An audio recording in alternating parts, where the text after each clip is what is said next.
नमस्कार, SK creation रेसिपीमध्ये तुमचं स्वागत आहे. आणि आता आपला यूट्यूब परिवार बराच मोठा होतो आहे. 800च्या वर आपले सबस्क्रायबर झालेले आहेत आणि आपल्याला यूट्यूब परिवार खूप मोठा करायचा आहे. तर त्यासाठी तुमची मदत मला लागणार आहे. तुम्ही आजपर्यंत जे सहकार्य केले आहे त्याबद्दल खूप खूप धन्यवाद. आणि आपल्याला यूट्यूब परिवार मोठा करण्यासाठी तुम्ही आपल्या चॅनलला, आपल्या व्हिडिओजला लाईक करत जा, शेअर करत जा आणि पहिल्यांदा व्हिडिओ पाहत असाल तर सबस्क्राईब करा आणि जास्तीत जास्त शेअर करा आणि त्यांना सबस्क्राईब करायलाही सांगा. तेव्हाच आपला यूट्यूब परिवार मोठा होईल. आणि तुम्हाला आपल्या रेसिपी कशा वाटतात तेही मला कमेंट करून कळवत जा. तर आता आपण आजच्या रेसिपीला सुरुवात करूयात. आज आपल्याला करायची आहे कैरीची लोणची. लोणचीसाठी मी 3 कैऱ्या घेतलेल्या आहेत, मोठ्या मोठ्या छान तुम्ही पाहू शकतात. पण सर्वात पहिले आपल्याला लोणचीसाठी लागणारा एक मसाला तयार करून घ्यायचा आहे. तो मी पहिले मसाला तयार करून घेते. तर मिक्सरच्या भांड्यात आपल्याला 2 चमचे धने घ्यायचे आहे आणि हा मसाला भाजायचा नाही आहे, कच्चाच टाकायचा आहे. त्याला कच्च्याच मसाल्याची चव खूप सुंदर लागते. 2 चमचे बडीशोप घ्यायची आहे आणि 1 चमचा जिरे घ्यायचे आहे आणि अगदी थोडीशी दालचिनी, 2-3 वेलदोडे, जायफळ, मिरे, 3 लवंग आणि थोडंसं सुंठ, हे मसाले पण यात टाकून देऊया. आणि हे आपल्याला आता दरदरीत दळून घ्यायचं आहे. हे आपल्याला असंच थोडंसं दरदरीतच दळायचं आहे, खूप बारीक नाही करायचं. आता मसाला तर आपला तयार झालेला आहे. आता लोणचीसाठी आपल्याला कैरीच्या फोडी करून घ्यायच्या आहेत. आपण आज कैरी अशी छान चटपटीत मस्त करणार आहोत. अगदी आचाराच्या हातची असते तशीच लोणची आज आपल्याला करायची आहे. तर कैरीची साल मी काढणार नाही आहे.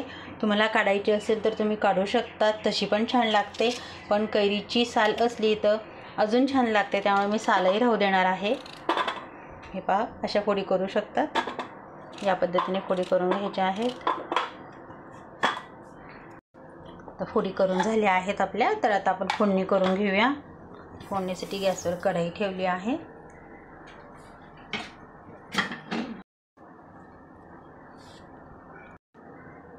तेल घालून देऊया. तेल तापले की आपण त्यात टाकणार आहोत मोहरी, थोडेसे जिरे आपण मसाल्यात दळताना पण टाकलेले आहेत. आणि 1 अर्धा चमचा आपल्याला मेथी दाणा घालायचा आहे. 2-3 तेजपान घालायचे आहे आणि थोडासा हिंग.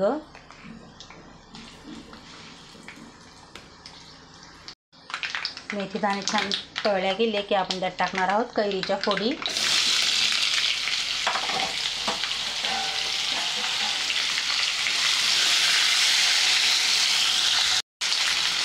झाकण ठेवून 2 मिनिटाची वाफ घ्यायची आहे. 2 मिनिटं झाले की पाहून घ्यायचं. थोडी छान वाफत आले आहे. आपण याला पाणी नाही वापरणार आहोत, असंच वाफू द्यायचं आहे. आता यात आपल्याला टाकायचं आहे 2 चमचे लाल तिखट, अर्धा चमचा हळद. पुन्हा याला छान मिक्स करून घ्यायचं.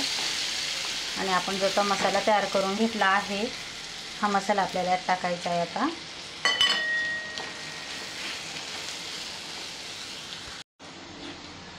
चवीप्रमाणे मीठ घालायचे. आता मीठ घातलेलं आहे आपण. आता गॅस जरा मीडियम करून घ्यायचा आणि झाकण ठेवून 2 मिनिटाची पुन्हा वाफ घ्यायची आहे. आता आपण मसाले घातले आहे, मीठ पण घातलं आहे. कैरी छान वाफत आली आहे, तुम्ही पाहू शकतात. आता आपल्या लोणचीला अगदी छान चव आणणारा पदार्थ आपल्याला घालायचा आहे, तो म्हणजे गूळ. आता आपण यात गूळ घालून 1 वाटी गूळ मी घातला आहे. कैरी किती गोड आंबट आहे त्याप्रमाणे तुम्ही घालू शकतात. ही कैरी जास्त गोड आंबट नव्हती, त्यामुळे मिडियमच चवीची होती. 3 कैरींना मी 1 वाटी गूळ घातला आहे. आता याला गुळाचंही पाणी सुटेल. तर आपण याला पुन्हा झाकून थोडी वाफ घेऊया. वा, किती सुंदर, खूपच छान अशी कैरीची लोणची झाली आहे आपली. तिला तेलही सुटलं आहे, तुम्ही पाहू शकतात मस्तच. आणि कैरीची फोडही छान शिजून गेलेली आहे. कैरीचं तुम्ही साल काढून केली तर बिना पाण्याचीच करा. जर सालासकट करायची आहे आणि साल जाड असेल तर तुम्ही अर्धा ग्लास पाणी पण घालू शकतात. पण आता आपण यात पाणी नाही घातले, त्याच्यामुळे ही 3-4 दिवस छान राहील. खूपच सुंदर आणि चविष्ट झालेली आहे आपली आता ही पूर्ण शिजून गेली आहे. तर आता आपण गॅस बंद करून द्यायचा आहे. कैरीची लोणचीची रेसिपी आता आपली छान तयार झालेली आहे. आजची रेसिपी तुम्हाला कशी वाटली मला कमेंट करून नक्की कळवायचं आहे. रेसिपी आवडल्यास लाईक करा, शेअर करा, सबस्क्राईब करा, कमेंट करायला विसरू नका. चॅनलला नवे असाल तर पटकन सबस्क्राईब करा. थँक्यू.